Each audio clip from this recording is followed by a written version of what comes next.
Hello बच्चों, कैसे हो आप सभी।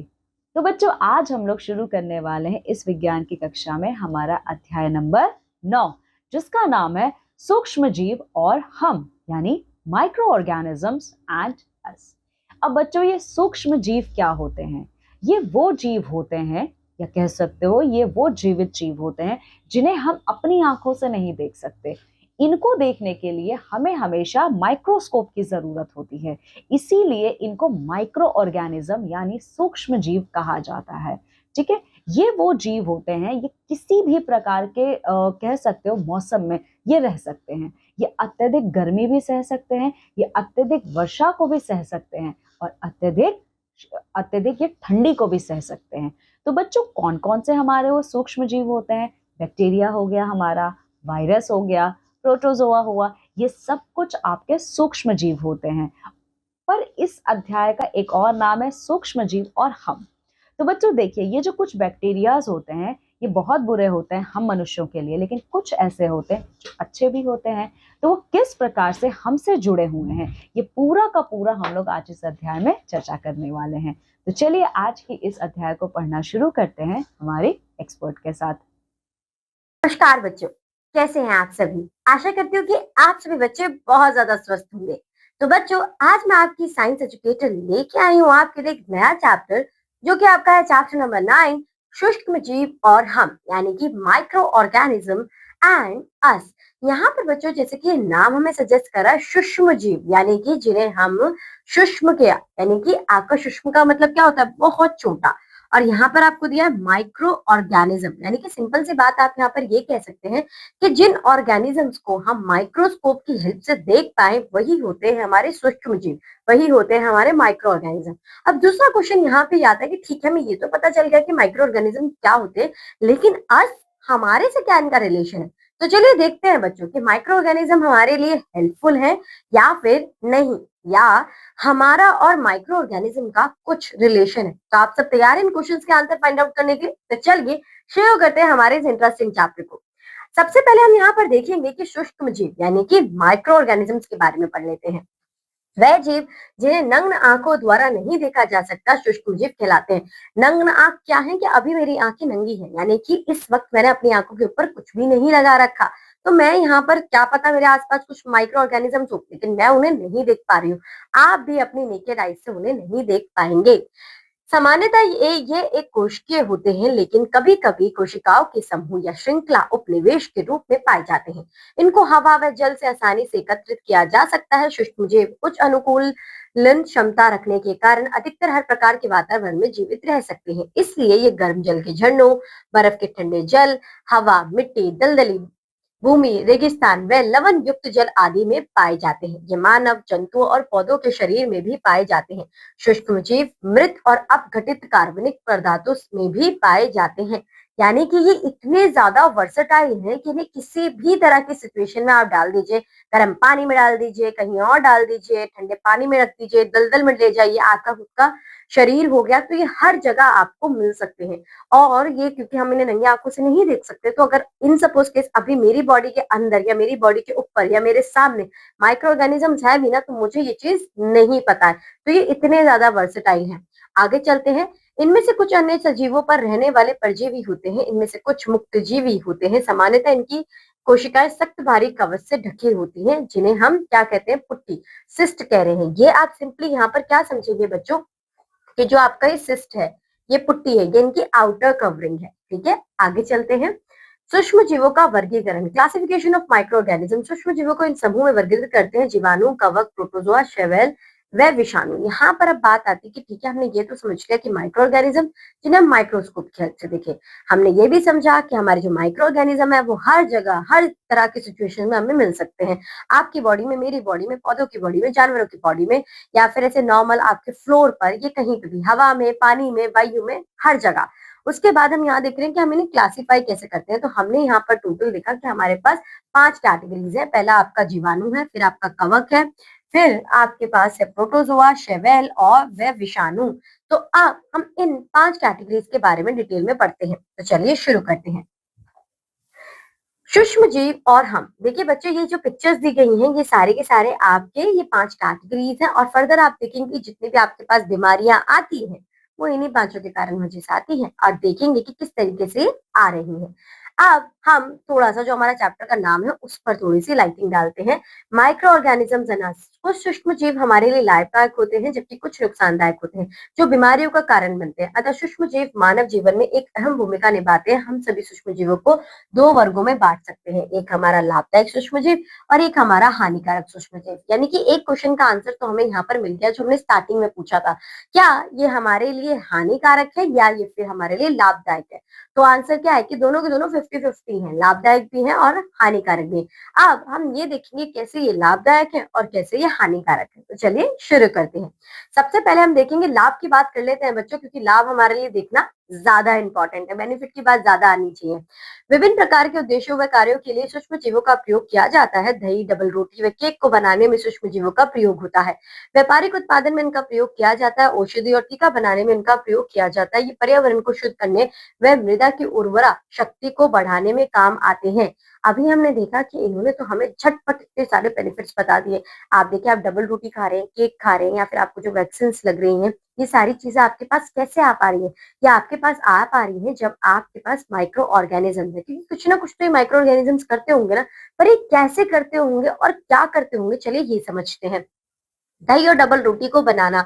आप जानते हैं कि जीवाणु द्वारा दूध दही में परिवर्तित हो जाता है। दही बनने की क्रिया में लैक्टोबैसिलस नाम के जीवाणु सहायक होता है। जबकि ये जीवाणु दूध में अच्छी तरह मिल जाते हैं, तब इनमें तेजी से गुणात्मक विकास होता है और ये दूध को दही में बदल देते हैं। दही बनने के बाद जीवाणुओं की लगातार होने वाली वृद्धि को रोकने के लिए इसे ठंडे स्थान पर रख देते हैं, क्योंकि अधिक मात्रा में लैक्टिक एसिड बनने से ये खट्टी हो जाती है। पनीर, अचार और अन्य खाद्य पदार्थ बनाने में भी जीवाणु अहम भूमिका निभाते हैं। तो जिन बच्चों को पनीर पसंद है, अचार पसंद है, दही पसंद है, तो आप देख लीजिए, आप सूक्ष्मजीव की वजह से ही जी रहे हैं, क्योंकि अगर सूक्ष्मजीव नहीं होते तो आप दही, अचार, पनीर ये सब चीजें नहीं बना पाते। हमने यहाँ पे क्या समझा कि जो हमारा दूध है वो दही में कैसे कन्वर्ट हो रहा है। हमारे पास एक माइक्रो ऑर्गेनिज्म है जिसका नाम है लैक्टोबैसिलस। ये लैक्टोबैसिलस क्या करता है कि ये दूध को पनीर, यानी कि जो आपका दूध है उसे दही बनाने में हेल्प करता है। उसके बाद हम ये देख रहे हैं, क्योंकि इनकी जो ग्रोथ है वो होती जाएगी। आप ना एक चीज देखोगे कि जब भी आपको दूध को दही बनाना होता है, आप क्या करते हो, उसमें दही का थोड़ा-सा कंटेंट डाल देते हो, थोड़ी-सी छाछ डाल देते हो। ऐसा करने से क्या होता है कि आप उसमें लैक्टोबैसिलस ना जो माइक्रो ऑर्गेनिज्म उसे डाल रहे हो और फर्दर उसकी रिएक्शन की वजह से आपका जो दूध है वो दही में कन्वर्ट हो रहा है। आपने जनरली देखा होगा, मम्मियाँ कहती हैं कि दूध को ना, मतलब आपने डाल दिया, उसमें आलन डाल दिया और उसके बाद क्या कीजिए, उसे ठंडी जगह पे रख दीजिए, क्योंकि जैसा कि हमने स्टार्टिंग में पढ़ा था कि जो हमारे माइक्रो ऑर्गेनिज्म है बहुत वर्सेटाइल है। लेकिन जो वर्सेटिलिटी है, ये ऐसा नहीं है कि हर एक चीज में पाई जाएगी। फॉर एग्जाम्पल कि अगर एक माइक्रो ऑर्गेनिज्म कह रहा है कि मैं हर तरह की गर्म सिचुएशन में जी लूंगा, तो आप उसे कैसे भी गर्म सिचुएशन दे दीजिए, वो जी लेगा। लेकिन यहाँ पर क्या है, ठंडे स्थान पर रखना है। इसका मतलब जो लैक्टोबैसिलस है वो फर्दर मल्टीप्लाई नहीं कर पाएगा खुद को अगर उसे ठंडे स्थान पर हम रख देंगे। ठीक है, आगे चलते हैं।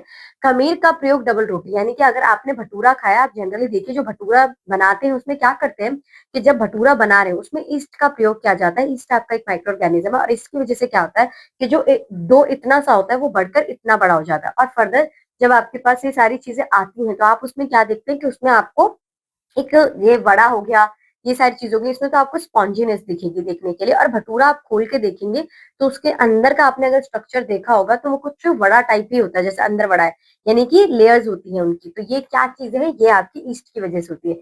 इस प्रक्रिया में खमीर चीनी को विघटित कर कर कार्बन डाइऑक्साइड बना देता है, यानी कि जो चीनी है वो किसमें कन्वर्ट हो रही है, कार्बन डाइऑक्साइड में। और जैसे कार्बन डाइऑक्साइड आएगी तो क्या हो जाएगा, फुल जाएगा। जो गुथे हुए आटे को फुला देती है। ये केक, पेस्ट्री और डबल रोटी को मुलायम एवं स्पॉन्जी कह रहे हैं ना। अगर आपने भटूरा रोटी देखी और भटूरे को देखिए, तो जो भटूरा है आपका, जो उसकी आप लेयर देखेंगे वो स्पॉन्जी होती है। दाल व चावल के मिश्रण से इडली और डोसा बनाया जाता है। हवा में उपस्थित ईस्ट कोशिकाओं की वृद्धि के कारण मिश्रण फूलने लगता है तथा खट्टा हो जाता है। और अगर इसे ज्यादा देर के लिए रख दिया जाए ना तो ये खट्टा भी हो जाता है। आपकी जो जलेबी बनती है ना बच्चों, वो भी ईस्ट की वजह से बनती है। खमीर उठेगा उसमें तभी जलेबी आपकी अच्छी बनेगी, नहीं तो जलेबी आपकी अच्छी नहीं बनेगी। सूक्ष्म जीवों के व्यवसायिक उपाय, commercial use of micro organism, की किस तरीके से हम कमर्शियली उन्हें यूज कर रहे हैं। अल्कोहल, शराब और एसिडिक अम्ल सिरका को बनाने में सूक्ष्म जीवों का प्रयोग किया जाता है। अल्कोहल, शराब और कुछ निश्चित अम्ल जैसे कि लैक्टिक अम्ल, सिट्रिक अम्ल आदि के व्यावसायिक उत्पादन में ईस्ट और कवक की कुछ निश्चित प्रजातियों का प्रयोग किया जाता है। तो यहाँ पर आप क्या देख रहे हैं कि जो आपका अल्कोहल है, शराब है, एसिटिक अम्ल है, ये सिरका है। बेसिकली इन सब चीजों को बनाने के लिए हमें माइक्रो ऑर्गेनिज्म की जरूरत पड़ती है, और जो अल्कोहल, शराब में कुछ निश्चित अम्ल है हमारे, जैसे कि लैक्टिक अम्ल, सिट्रिक अम्ल आदि को व्यवसायिक तौर पर हम कमर्शियली यूज करते हैं और फर्दर इनसे हम बहुत सारी चीजें बनाते हैं। सूक्ष्म जीव के औषधीय उपयोग, आपने एक नाम सुना होगा जिसे हम कहते हैं एंटीबायोटिक्स। तो एंटीबायोटिक्स क्या है? एंटीबायोटिक्स आपके माइक्रो ऑर्गेनिज्म से बनी ही मेडिसिन है, जो क्या करती हैं कि आपकी बॉडी के अंदर जो आपके बैड माइक्रो ऑर्गेनिजम्स होते हैं, बैड बैक्टीरिया होते हैं, उन्हें वो मार देती है या फिर उनके काम करने की जो स्पीड है उन्हें कम कर देती है। तो डायरेक्टली क्या कर रहे हैं आप कि आप उसी को, मतलब एंटीबायोटिक्स के थ्रू आप माइक्रो ऑर्गेनिज्म को ही अपनी बॉडी में इंटेक करें। जब हम बीमार पड़ जाते हैं तो हम एंटीबायोटिक कैप्सूल, गोलियां और इंजेक्शन आदि कुछ दवाइयां लेते हैं। इन दवाइयों का मुख्य स्रोत सूक्ष्म जीव है। ये दवाइयां बीमारी उत्पन्न करने वाले सूक्ष्म जीवों की वृद्धि को रोक देती हैं या उन्हें मार देती हैं। इस प्रकार की दवाइयां एंटीबायोटिक प्रतिजैविक कहलाती हैं। कुछ विशिष्ट सूक्ष्म जीवों का विकास करके इन एंटीबायोटिक को बनाया जाता है। ये एंटीबायोटिक कवक और जीवाणु से बनाए जाते हैं। किससे बनाया जा रहा है? हमने 5 कैटेगरीज पढ़ी थी। तो एंटीबायोटिक में आपका कवक और जीवाणु दोनों चीजों से बनाया जा रहा है। अगर हम एंटीबायोटिक्स की एग्जांपल देखें तो क्लोरोमाइसिन, स्ट्रेप्टोमाइसिन, यहाँ पर आपको माइसिन माइसिन कॉमन दिखेगा, ओरियोमाइसिन, ये सब आपकी क्या है? एंटीबायोटिक्स है। पेंसिलिन कवक पेंसिलियम नोटाटेम से बनाई जाती है। विटामिन बी कॉम्प्लेक्स को तैयार करने में ईस्ट का प्रयोग किया जाता है, कि जो आपके विटामिन बी कॉम्प्लेक्स है, यानी कि विटामिन बी कॉम्प्लेक्स का मतलब कि उसमें विटामिन बी 1 भी होगा, बी 2 भी होगा, बी 5 बी 6 ये सब कुछ होंगे। पौधों के विभिन्न रोगों को नियंत्रित करने के लिए एंटीबायोटिक्स का यानी कि प्रतिजैविक का प्रयोग किया जाता है। अब हम यहाँ पर क्या देखेंगे? टीका, यानी कि जो आपकी वैक्सीन होती है। वैक्सीन में जनरली क्या किया जाता है कि जो भी आपको, जैसे कि पोलियो है, तो पोलियो का स्मॉल अमाउंट आपकी बॉडी में डाला जाता है और उसके बाद देखा जाता है कि आपकी बॉडी उससे लड़ पाएगी कि नहीं लड़ पाएगी, या फिर आपकी बॉडी को ये बताया जाता है कि देखिए ये आप पोलियो का आया तो आपकी बॉडी क्या करेगी? उससे लड़ेगी और उसे मार देगी, क्योंकि और इससे क्या होगा? आपकी इम्यूनिटी स्ट्रांग होगी। तो जो फर्दर पोलियो का कोई भी वायरस आपकी बॉडी में एंटर करेगा तो आपकी बॉडी को पता है कि उससे लड़ना कैसे है और आपको पोलियो नहीं होगा। टीका विषाणु अथवा अथवा अन्य सूक्ष्म जीवों से युक्त जल मिलाकर हल्का अर्थात तनु डाइल्यूट किया गया विलयन है। इसमें जीवित या मृत अवस्था में जीव होते हैं। आजकल मानव व जंतुओं को विभिन्न रोगों से बचाने के लिए सूक्ष्म जीवों द्वारा बड़ी मात्रा में टीके बनाए जा चुके हैं। अब कोविड-19 का टाइम पीरियड देख चुके हैं तो आपको पता है कि कोविड-19 का जो टाइम पीरियड है आपका, उसमें क्या हुआ है कि आपको वैक्सीन लगी है, तब आप कोविड से बच पाए हैं, राइट? तो आपने उस वक्त तो वैक्सीन का बहुत ही सुना होगा कि वो चीजें क्या होती हैं। चेचक, स्मॉल पॉक्स, रेबीज, छोटी चेचक आदि रोगों से सुरक्षा टीकाकरण द्वारा ही उपलब्ध होती है। टीकाकरण कार्यक्रम द्वारा ही चेचक जैसे रोगों को जड़ से खत्म करना संभव हो सकता है। एक रोग के विरुद्ध प्रतिरक्षा को विकसित करने के क्रम में एक स्वस्थ व्यक्ति को टीका लगाने की प्रक्रिया टीकाकरण कहलाती है। किसी बाह्य रोग के विरुद्ध एक शरीर द्वारा रोग को पहचानना, खत्म करना एवं रोग को जड़ से उखाड़ने की योग्यता को प्रतिरक्षा यानी कि इम्यूनिटी कहते हैं। आप कहते हैं ना कि आपकी इम्यूनिटी वीक हो चुकी है, अब आप बीमारी से नहीं लड़ पाएंगे, बीमारी ठीक नहीं कर पाएंगे, तो क्या करते हैं? आपकी इम्यूनिटी को स्ट्रॉन्ग करते हैं, क्योंकि एंड ऑफ द मोमेंट आपकी बॉडी ही लड़ रही है उस बीमारी से। दवाइयां तो बस आपकी इम्यूनिटी को इंक्रीज कर रही हैं। एक निश्चित रोग के विरुद्ध टीकाकरण एक व्यक्ति को प्रतिरक्षा प्राप्त करने में मदद करता है। हमारे देश में सामान्यतः प्रयोग होने वाले टीके हैं DPT, diphtheria, tetanus, pertussis, polio, BCG, typhoid व मलेरिया आदि। भारत सरकार द्वारा पूरे देश में चलाए गए अभियानों में से बीमारियां टीकाकरण द्वारा रोकी जाती हैं। यानी कि जो पोलियो है बच्चों, एक समय ऐसा था कि हमारे भारत देश में हर तीसरे बच्चे को पोलियो हो रहा था। तो पोलियो में क्या होता है, या तो आपके हाथ खराब हो जाएंगे, पैर खराब हो जाएंगे और आप सही से चल फिर नहीं पाएंगे। तो इतने बड़े लेवल पर ये कैंपेन किया गया कि हर घर, ये कहते हैं ना 2 बूंद जिंदगी की, अमिताभ बच्चन ने कैंपेन स्टार्ट किया है। तो उसमें इन्होंने क्या करा कि हर घर 2 बूंद पहुंचाई गई, जिससे हर एक बच्चा पोलियो से बच पाए। और आप आज से इक्के दुक्के केसेस आप देख पाएंगे जहां पर जिन बच्चों ने ये नहीं लिया होगा, ये फ्री ऑफ कॉस्ट चलाई गई और हमारा देश इस पोलियो जैसी बीमारी से मुक्त हुआ। मृदा की उर्वरता को बढ़ाना यानी कि इंक्रीजिंग सॉइल फर्टिलिटी। अब यहाँ पर आप देखेंगे कि एक हमारा माइक्रो ऑर्गेनिज्म होता है जिसका नाम होता है राइजोबियम। राइजोबियम क्या करता है कि मिट्टी को नाइट्रोजन चाहिए, लेकिन मिट्टी डायरेक्ट नाइट्रोजन अपने अंदर एब्जॉर्ब नहीं कर सकती। तो जब हम राइजोबियम को मिट्टी के अंदर मिक्स करते हैं तो उसके अंदर ये कैपेसिटी है कि वो नाइट्रोजन को स्टोर कर सके। तो राइजोबियम ने नाइट्रोजन को स्टोर करा और राइजोबियम मिट्टी के अंदर है, तो डायरेक्टली इनडायरेक्टली जो नाइट्रोजन है वो कहाँ पर पहुंच गया? वो पहुंच गया आपका सॉइल के अंदर, और इससे इंक्रीज होगी आपकी सॉइल फर्टिलिटी। आगे चलते हैं, पर्यावरण को शुद्ध करना। ऐसे बहुत से माइक्रो ऑर्गेनिज्म है जो कि जो पोल्यूशन होता है उसे स्टोर कर लेते हैं, अपने अंदर एब्जॉर्ब कर लेते हैं। तो आप सोच के देखिए कि हवा को साफ कर रहे हैं, हमारे पर्यावरण को साफ कर रहे हैं, तो ये हमारे लिए कितने ज्यादा अच्छे माइक्रो ऑर्गेनिजम्स हैं। घरों और बगीचों में फल सब्जी और पौधों के व्यर्थ पदार्थों को एकत्र कर कर एक गड्ढा खोदकर उसमें डाल दीजिए। अब इससे गड्ढे को मिट्टी से ढक दीजिए। कुछ समय बाद आप देखेंगे कि व्यर्थ पदार्थ अपघटित होकर खाद्य पदार्थ में बदल जाते हैं। कैसे हुआ? सूक्ष्म जीवों को क्रिया से पौधे, सब्जियां और फलों के अपशिष्ट खाद्य में बदल जाते हैं। सूक्ष्म जीव मृत पौधों और जंतुओं के व्यर्थ कार्बनिक पदार्थों को भी अपघटित कर साधारण पदार्थ में बदल देते हैं। पदार्थ पुण्य अन्य पौधे और जानवरों के उपयोग में आ जाते हैं। तो इस तरीके से ये पर्यावरण को क्या कर रहे हैं? पर्यावरण को साफ कर रहे हैं। अब ये सारे तो थे इसके बेनिफिट्स। अब हम पढ़ने वाले हैं कि किस तरीके से ये हमारे लिए हानिकारक है। सबसे पहले तो सूक्ष्मजीव कई प्रकार से नुकसानदायक भी होते हैं। कुछ सूक्ष्मजीव मनुष्य, जंतु और पौधों में रोगों का कारण होते हैं। रोग उत्पन्न करने वाले जीव रोगाणु को हम क्या कहते हैं? रोगाणु कहते हैं। जो बीमारियां कर रहे हैं वो है रोग के अणु, यानी कि रोगाणु, पैथोजेंस। कुछ सूक्ष्मजीव संचित किए हुए भोजन, वस्त्र, चमड़े से बने सामान जैसे जूता, लकड़ी के पदार्थों, किताबों आदि को नष्ट कर देते हैं। अब हम ये देखेंगे कि मनुष्य में रोग जनित सूक्ष्मजीव कौन कौन से हैं। हमारे द्वारा जल पीना, खाना खाने व सांस लेने से रोग जनित सूक्ष्मजीव हमारे शरीर में प्रवेश कर जाते हैं। जैसे कि आपको पता है कि माइक्रो ऑर्गेनिजम्स हर जगह पर है। तो जब आप सांस ले रहे हैं, आप पानी पी रहे हैं, आपने गंदा खाना खा लिया, तो आपने क्या किया कि आपने माइक्रो ऑर्गेनिजम्स को अपनी बॉडी में एंटर कर लिया। और उसके बाद क्या होगा?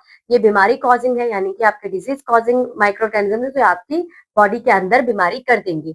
संक्रमित या बीमार व्यक्ति से सीधे संपर्क में आने पर ये सूक्ष्म जीव स्वस्थ व्यक्ति के शरीर में पहुंच जाते हैं। एक बीमार व्यक्ति के मल या विष्ठा संबंधी पदार्थ में बहुत अधिक रोगजनक सूक्ष्मजीव होते हैं। अगर एक पर्सन बीमार है और वह आपके आसपास है और कम्युनिकेबल डिजीज है, कफ है, आपको कोल्ड है या फिर आपको टीबी है, तो क्या होगा कि आप उसके डायरेक्ट कांटेक्ट में आओगे तो जो माइक्रो ऑर्गेनिजम्स हैं उसके पास जो पैथोजेंस है वो आपकी बॉडी में भी एंटर कर जाएंगे और आपको भी डिजीज हो जाएगा। सामान्य जुकाम, रेबीज, चेचक और पोलियो विषाणुओं के कारण होने वाले रोग हैं। सामान्य जुकाम, रेबीज, चेचक और पोलियो आदि विषाणु जनित रोग हैं। आपने अक्सर देखा होगा कि जब सामान्य जुकाम से ग्रस्त व्यक्ति छींकता है तो दूसरा व्यक्ति भी उससे ग्रस्त हो जाता है। इसका कारण यह है कि जब जुकाम से संक्रमित व्यक्ति छींकता है तो हजारों की संख्या में विषाणु आर्द्रता नमी, आपने देखा होगा जब वो छींकते हैं तो कुछ ड्रॉपलेट्स से निकलते हैं। वो ड्रॉपलेट्स क्या है? वो है बीमारियां के कणों के साथ मिलकर वायु में चारों ओर फैल जाते हैं। ये विषाणु एक स्वस्थ व्यक्ति द्वारा सांस लेने पर उसके शरीर में पहुंच जाएंगे और जब वो मतलब उसने सांस ले ली तो जब अब क्या होगा कि उसे भी बीमारी हो जाएगी। इसलिए छींकते समय हमें अपनी नाक और मुंह पर रुमाल रखना चाहिए कि जितने भी ड्रॉपलेट्स हैं वो हैंकी के अंदर ही आपके आ जाए, पूरी हवा में ना फैले एटलीस्ट। ठीक है। अब आप बात करेंगे कम्युनिकेबल डिजीजेस की। कम्युनिकेबल डिजीज क्या होते हैं बच्चे? जो कि आपकी कॉन्टैक्ट से फैलते हैं। फॉर एग्जाम्पल कि अभी इस वक्त मुझे क्या है, जुकाम है और मैंने छींक मारी और मेरे पास हैंकी नहीं था और मैंने हैंड वॉश भी नहीं करा और मैंने आपसे हैंड शेक कर लिया, तो उसके बाद क्या होगा कि वो जितने भी माइक्रो ऑर्गेनिजम्स मेरे हाथ में थे वो आपके पास चले जाएंगे और फिर आपको भी ये डिजीज हो जाएगा। इसी तरीके से आपके पास बहुत सारे कम्युनिकेबल डिजीज होते हैं जो कि कॉन्टैक्ट से फैलते हैं। वह रोग जनित रोग जो वायु, भोजन और शारीरिक संपर्क द्वारा किसी संक्रमित व्यक्ति से स्वस्थ व्यक्ति में स्थानांतरित होते हैं, संचरित रोग यानी कि कम्युनिकेबल डिजीज कहलाते हैं। अगर हम बात करें इनकी तो यह रोग रेबीज या हाइड्रोफोबिया एक भयानक रोग है। ये रोग जंतुओं द्वारा व्यक्ति को काटने से होता है। मुख्यतः रेबीज वायरस से ग्रस्त होते हैं। बिल्ली, बंदर, लोमड़ी, गीदड़, भेड़िया व नेवला आदि कुछ सामान्य जंतुओं के कारण भी रेबीज फैल जाता है। रेबीज से पीड़ित रोगी की बेचैनी, दम घुटना आदि परेशानियों से दर्दनाक मृत्यु होती है। तो अगर आपके घर में पेट्स हैं तो आप ये मेक श्योर करें कि उनको रेबीज का इंजेक्शन लगा हो, क्योंकि अगर उन्होंने आपको काट लिया तो सोच के देखिए कि आपको किस तरीके की बीमारी फिर हो सकती है। छोटी चेचक विरसेला जोस्टर नामक वायरस से होने वाला रोग है। यह रोग अधिकांश 10 वर्ष के बच्चों में होता है। रोगग्रस्त व्यक्ति के वस्त्रों या अन्य ठोस पदार्थों को छूने से, ये ग्रसित व्यक्ति के अन्य व्यक्तियों को छूने से फैलता है। तो ये जो आपका वरिसेला जोस्टर है, इससे क्या होगा कि जो छोटा चेचक है अगर एक बच्चे को हो गया तो अगर आप उसने उसके कपड़े भी पहन लिए हैं तो ये रोग आपको फैल जाएगा। और ये इतना ज्यादा पेनफुल होता है बच्चों कि आपको ऐसा लगता है कि जैसे कि कुछ चीज आपकी बॉडी से टूट रही हो, इतना ज्यादा दर्द आपको होता है। पोलियो सबसे छोटे वायरस पोलियो वायरस द्वारा होता है।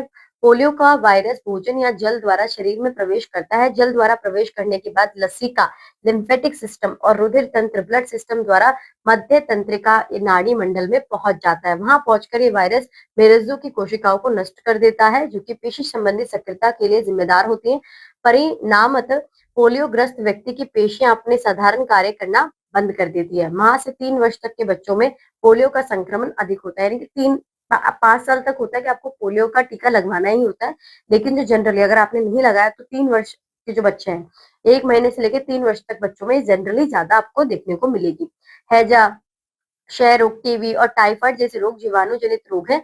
हैजा विब्रोक्लोरोबैक्टीरियम से होता है, आपका नामक जीवाणु से होता है। जब कोई व्यक्ति हैजा फैलने वाले जीवाणुओं से दूषित भोजन या जल का उपभोग करता है तो उसकी बॉडी में भी ये जर्म्स एंटर कर जाते हैं। तो क्या देखेंगे, छोटी आंत संबंधित जठर क्षेत्र को वृद्धि करता है। जीवाणु शरीर में पहुंचकर शरीर की साधारण क्रियाओं को बाधित करना शुरू कर देता है। ये छोटी आंत यानी कि जो छोटी आंत यानी कि आपको स्मॉल इंटेस्टाइन है, बेसिकली यहाँ पर आपका प्रभाव करेगा, जो कि पेट तथा आंत जैसे अंगों को समृद्ध करता है।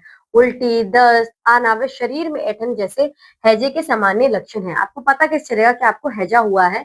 तो अगर आपको उल्टी हो रही है, दस्त हो रहा है और आपकी शरीर पेट के अंदर जकड़न हो रही है तो आप इससे हिंट लगा सकते हैं। व्यक्ति एक दिन में कई बार मल का त्याग करता है तथा जल की अधिक कमी के कारण शरीर में निर्जलीकरण यानी कि डिहाइड्रेशन होने के साथ साथ बुखार भी हो जाता है।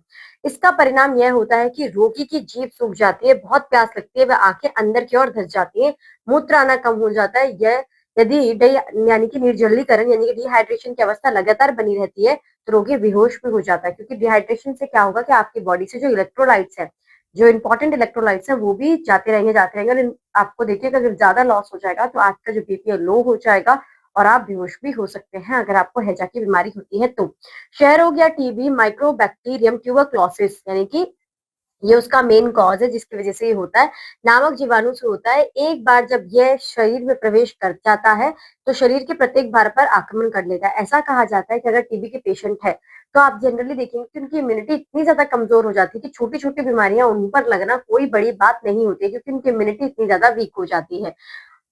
आक्रमण कर ऊतकों को हानि पहुंचा सकता है। फेफड़े टीबी के संक्रमण का प्रमुख स्थान है। कुछ परिस्थितियों में शरीर के कुछ अन्य भाग जैसे कि आहार नाल, एलिमेंट्री कनाल और हड्डियां भी प्रभावित होती हैं। इस प्रकार भूख और वजन कम होने से शरीर में पूरी तरह कमजोरी आ जाती है। अगर बॉडी में कमजोरी आ जाएगी बच्चों तो आप सोच के देखिए कि जो बाकी की बीमारियां हैं वो अपने आप ही बॉडी के अंदर एंटर कर जाती हैं। फिर हम बात करते हैं टाइफाइड की, जो कि सल्मोनेला टाइफाइड नामक जीवाणु से होता है। टाइफाइड बच्चों को होने वाला आम रोग है, वह इसका जीवाणु पूरे वर्ष पाया जाता है। दूषित भोजन, जल, दूध व इससे बने उत्पाद, बिना धुली कच्ची सब्जियां और फल आदि का उपभोग करने से आपको टाइफाइड की बीमारी हो जाती है। यहाँ पर आप क्या देखेंगे कि रोगी द्वारा अव्यवस्थित व गलत जगह मूत्र विसर्जन करने पर मिट्टी, जल और मक्खियों द्वारा भी फैलता है, यानी कि आप गलत जगह पे टाइफाइड आप सोच के देखिए कि अगर आप पब्लिक वॉशरूम यूज करें, पब्लिक वॉशरूम बहुत ज्यादा गंदा है तो क्या होगा कि आपको भी ये बीमारी फैल सकती है। 2 से 3 हफ्ते तक तेज बुखार आना, कमजोरी, शरीर में दर्द, कब्ज, धीमी नाड़ी गति और जीभ लाल होना इस रोग के मुख्य लक्षण है। इस रोग के अंतिम चरण में उदर संबंधी दर्द के साथ अतिसार भी हो सकता है। टाइफाइड के रोगी की छोटी आंत से में रक्तस्राव व फोड़ा निकल जाता है। टाइफाइड में जनरली क्या होगा कि स्मॉल इंटेस्टाइन में या तो ब्लड आपका निकलने लगेगा या फिर वहां पर फोड़ा हो जाएगा। मलेरिया व नींद कम आना प्रोटोजोआ के कारण होने वाले मुख्य रोग है। प्लाज्मोडियम एक परजीवी है जिसके कारण मलेरिया रोग होता है। तो जो प्लाज्मोडियम है ये कहाँ पाया जाता है? ये फीमेल एनाफिलिस के पास पाया जाता है, जिसकी वजह से आपको मलेरिया नामक बीमारी होती है। मादा एनाफिलिस मच्छर के काटने से ये परजीवी स्थानांतरित होता है। एनाफिलिस मच्छर मलेरिया परजीवी का वाहक होता है।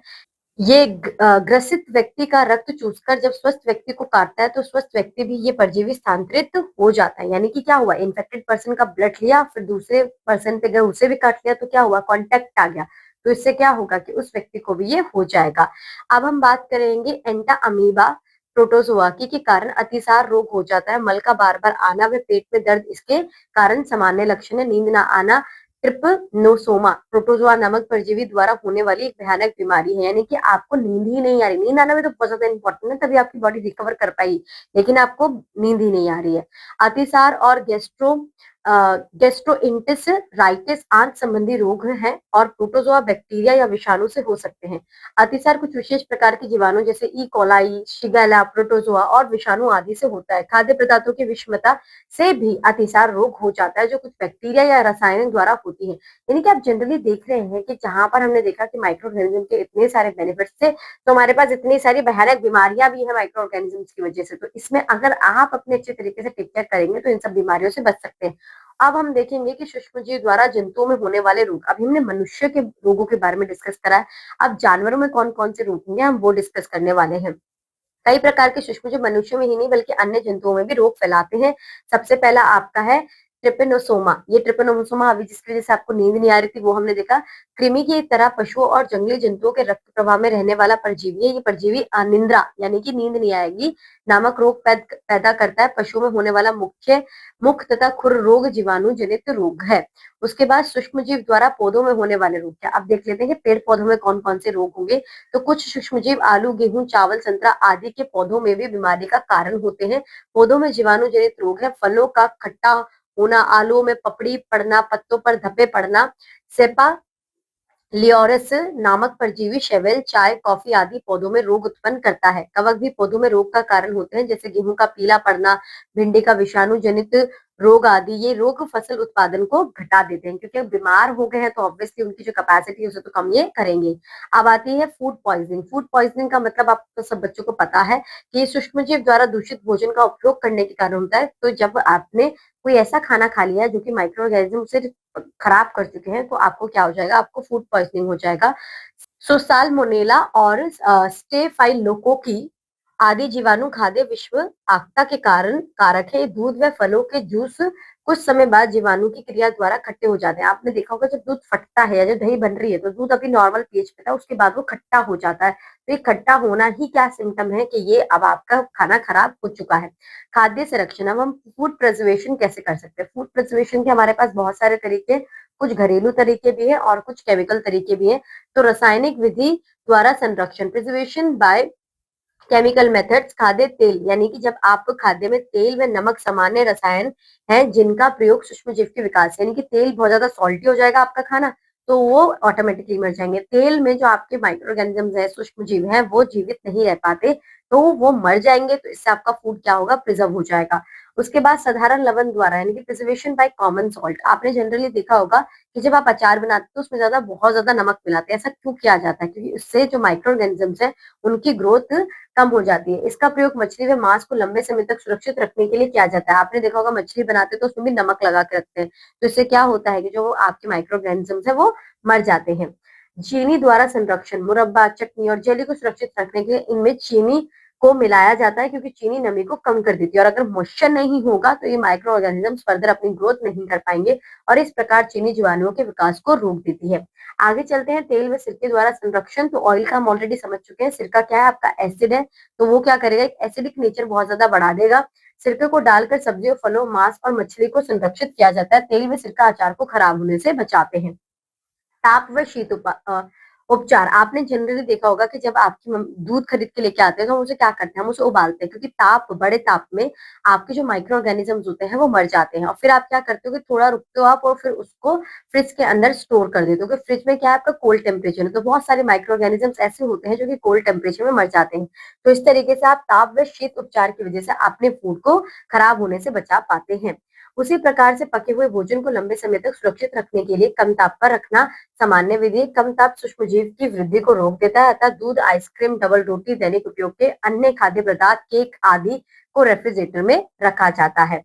अब यहाँ पर हम देखेंगे कि आपने एक जो आपका पेस्चराइजेशन प्रोसेस है वो किस तरीके से होती है। पैकेट में आने वाले दूध जल्दी खराब नहीं होता, क्योंकि इस दूध को जीवाणुओं को मारकर शुद्ध किया जाता है। कैसे शुद्ध किया जाएगा, हम शुद्धि के लिए इस दूध को बिना गर्म किए भी पी सकते हैं, क्योंकि ये नुकसानदायक जीवाणुओं से मुक्त होता है। इस दूध को 15 से 30 सेकंड के लिए 70 डिग्री सेल्सियस पर क्या किया जाता है, गर्म किया जाता है, उबाल कर एकदम ठंडा किया जाता है। ये प्रक्रिया जीवाणुओं की वृद्धि को रोकती है। इस प्रक्रिया को पेस्चराइजेशन यानी कि पाश्चुरीकरण कहते हैं। क्या होगा, पहले तो इसे बहुत ज्यादा हाई टेम्परेचर पर बॉईल करेंगे और बिना रुके हुए फिर इसे सीधा ठंडा कर देंगे। तो जो माइक्रो ऑर्गेनिज्म डेवलप होने का टाइम ही नहीं मिला और इससे ये आपका रोग है, जो माइक्रो ऑर्गेनिज्म फ्री हो चुका है।